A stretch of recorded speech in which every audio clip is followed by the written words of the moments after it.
Primeiro vídeo dos filmes do mês, né? Acabou janeiro, primeiro mês do ano, e a gente começa agora de novo, terceiro ano consecutivo, né? Que essa série está funcionando, onde eu falo dos filmes. Lembrando, não é uma crítica, não é uma análise profunda, é muito mais sobre impressões, comentar por cima sobre os filmes, aí fica muita recomendação, enfim. Se quiser deixar algumas recomendações, fica à vontade, bota no comentário, enfim. Mas então vamos direto que esse mês eu vi bastante coisa. Revi algumas coisas, tá bem interessante. Eu abri o mês com um lançamento maravilhoso, Zootopia 2. Como eu gostei de Zootopia 2. Eu até comentei em alguns vídeos passados que o Zootopia 2 ele é um respiro pro cinema de policial, né? Ele tem tudo que um filme policial deveria ter. E fazia tempo que eu não via um filme policial tão bom, um lançamento. As ações em dose certa, a comédia em dose certa, é um filme divertidíssimo, adorei Zootopia 2, um grande acerto aí da Disney, né? Primeiro do ano, já acertou muito forte. Depois eu vi o fantástico Sonhos de Trem, novo lançamento também, concorrendo ao Oscar, fotografia de um brasileiro, concorrendo a melhor filme, então é um filmaço, né? Gostei muito da interpretação, que também tá com o melhor ator principal. Acho que não tem chances não, tá? Mas é um filme muito sensível, é um filme muito delicado, é um épico, né? É um filmaço, filmaço. É um filme muito fora da sua época até. Mas eu acho que todo mundo já sabe, né? Sonhos de Trem é um filmaço. Depois eu vi Tremors, ou O Ataque dos Vermes Malditos. Esse filme é engraçado que ele é um sucesso ali do cinema de terror da época, né? Principalmente de monstros e tal. Só que ele tem um tom que vai muito fora da comédia, né? O primeiro filme ele não tem nada de terror. Às vezes um suspense no máximo, mas ele tem um tom muito de comédia. É um filme muito divertido, é um filme muito pra cima, muito alto astral. Então eu não lembrava desse tom, dessa pegada do Ataque dos Vermes Malditos. Então assim, eu acho um filme muito divertido, um filmaço, muito bem feito, muito bem executado. Pra sua proposta é um filmaço. E é isso, não tem muito o que falar de Ataque dos Vermes Malditos, né? Depois eu vi esse filme russo, Durak, ou O Tolo. Esse filme ele é muito deprê, tá? É um filme extremamente deprê. Ele conta sobre um síndico, ou uma espécie é um cara que trabalha num prédio daqueles da Rússia, que todo mundo mora no mesmo lugar, sabe? E eles descobrem um rachamento no prédio, que provavelmente o prédio vai cair a qualquer momento. Então ele vai atrás de pessoas para ajudar a fazer essa reforma. Só que o próprio nome do filme já insinua, né, que é o tolo, porque ele está fazendo algo que ninguém está interessado em fazer, nem mesmo os moradores ali estão interessados em resolver esse problema.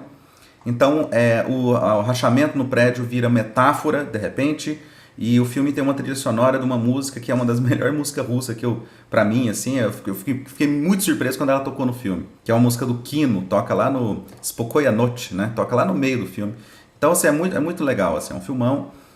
Bem depressivo, bem parado, então vai pensando que não é aquele filme como o anterior, não. Mas fica aí a recomendação de Durak. Depois eu vi o Magnificent Seven, Os Sete Homens e um Destino. O filme que é o remake dos Seven Samurais, né? Eu ia assistir os Sete Samurais em seguida, mas não deu. Mas é um filme divertido. Ele diminui muito a qualidade do que é a história dos Sete Samurais, né? Ele deixa um pouco mais leve, é bem a pegada de faroeste americano da época, né? Ele é heróico demais, a morte é muito glorificada, as mortes das pessoas não tem tanto impacto igual nos Sete Samurais. Então, assim, ele diminui muito, tá? Mas ele ainda é um filme divertido, ele é quase um filme Sessão da Tarde, né? Se não fosse por conta da sua duração, eu imagino que ele teria feito mais sucesso dentro da televisão brasileira. Mas a sua duração eu acho que limita um pouco as grades ali de exibição durante a tarde e tal. Porque é um filme divertido, né? Então tá todo mundo aí, o Yul Brynner tá, o Charles Bronson tá, o Coburn tá. Eu acho que o John Wayne na época deve ter ficado meio puto por não estar participado desse set. Depois eu revi esse filme do T-Rex, né? T-Rex? É T-Rex mesmo, não? O diretor é o X. Filme muito legal, né? Esse filme, ele é a origem de algumas coisas. Eu não segui a saga, tá? Eu não assisti os outros. Eu fiquei só nesse X, mas eu acho muito divertido. Eu acho um filme muito fora da sua época também. É um slasher que funciona. Todos os personagens ali estão ali por uma razão. As interpretações são ótimas. O toque de comédia eu acho divertidíssimo. Então tem um personagem específico, uma cena que ele sai de frente, assim, só aparece a silhueta dele, que eu racho o bico. E assim, é um monte de boas ideias o filme tem, assim. Então todo mundo sabe, né? A personagem principal, ela é icônica também. Ela com certeza, ela já deve ter entrado, né, para o hall ali das grandes personagens femininas do cinema. Pelo menos desse gênero, né, desse subgênero.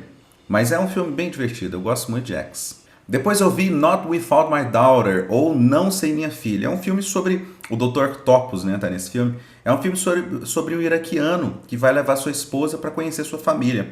E ele leva ela para lá e a partir do momento que ela chega no Iraque, ela vê a diferença cultural e aquilo vai virando um peso muito grande, a ponto que ela não tem mais opção de voltar a não ser com o marido. Então, se ela é casada, ela tem que obrigatoriamente ter a autorização do marido para pegar um avião.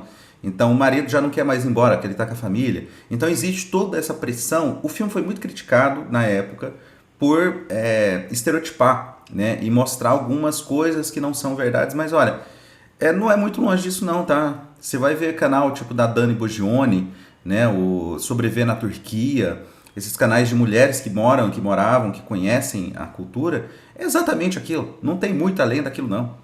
Então, assim, a cultura iraquiana, a cultura desses lugares por ali, reprime muito a mulher. Então, esse filme ele vai mostrar uma luta de uma mulher querendo ir embora e separar do marido e ir embora com a filha, e é quase impossível, a ponto de que ela tem que fazer praticamente uma jornada ilegal para conseguir sair do país. Então, é um filme bem interessante, é um filme bem rico. Eu recomendo aí o Não Sei Minha Filha. A capa do filme, gente, é horrível, né? Se você for pela capa, você não vai ver. Não veja a capa é horrível, mas o filme vale a pena. Depois eu vi o lançamento, né? O relançamento da versão estendida do Senhor dos Anéis. Eu nunca tinha visto a versão estendida, né? A versão normal, a versão para cinema, que eram as únicas que eu tinha visto. E, de verdade, eu não gostei muito das escolhas da versão estendida. Eu acho que estende algumas coisas que não me pegou, o ritmo ficou mais truncado. Me cansou a versão estendida, né? Eu não sei se também porque eu tinha acabado de rever o filme normal e eu já tinha visto algumas outras vezes, então estava muito fresco na memória, então foi me dando um tédio durante a sessão. E a ponto que eu não fui ver o restante, porque eu vi os três, quem acompanha aqui a série sabe, né? Há pouco tempo eu assisti os três em sequência, versão de cinema, revi, né? E aí eu ia rever a versão estendida, só que esse me desanimou tanto, né? A versão estendida dessa vez, que eu não assisti o segundo e o terceiro. Mas é sempre muito interessante assistir Senhor dos Anéis, né? Não tem muito segredo, não. Só que, como eu disse, tem que ser muito fã mesmo, pra versão estendida pegar. Então, pra mim, não pegou, eu não sou tão fã assim, não. Depois eu vi o filme aí do Dario Argento, Tenebre. Gente, de verdade, Dario Argento, ele consegue ser muito medíocre quando ele... Aliás, ele é medíocre. O medíocre no sentido da palavra médio, né? É tudo médio. A iluminação é média, as interpretações são médias, as maquiagens são medianas. É tudo muito mediano nos filmes de Dario Argento.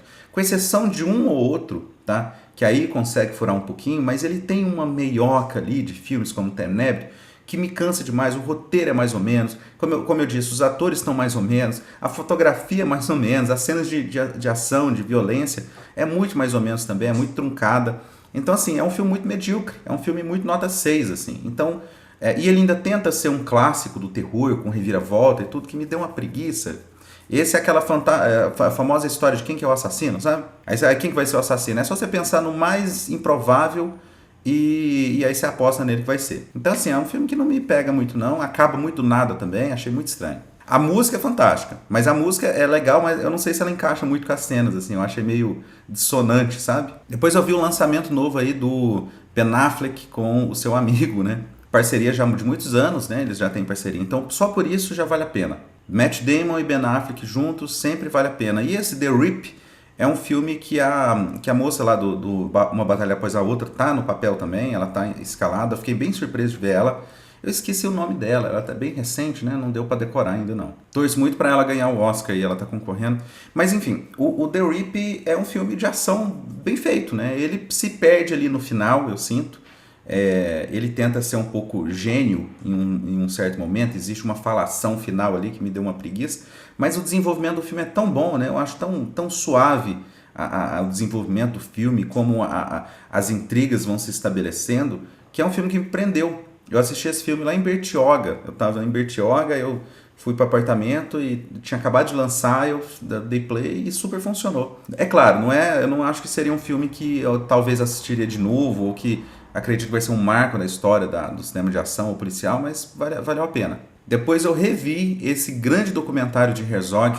Eu não vou falar sobre ele aqui, porque eu pretendo fazer uma série aqui no canal de todos os documentários de Herzog. Então, assim, eu já falei de filmes, né, tipo Aguirre, o Fitzcarraldo, do Herzog, mas aí aqui eu vou falar sobre Caverna dos Sonhos Esquecidos, Into do Inferno, Encontros do Viajante do Fim do Mundo, o Homem-Urso, Eu pretendo falar de todos esses documentários em séries, né? Então vai ser uma maratona Herzog, daqui a pouco vai ter. Aproveitando também que o Pinguim lá do Encontro Fim do Mundo, Viajantes do Fim do Mundo, né?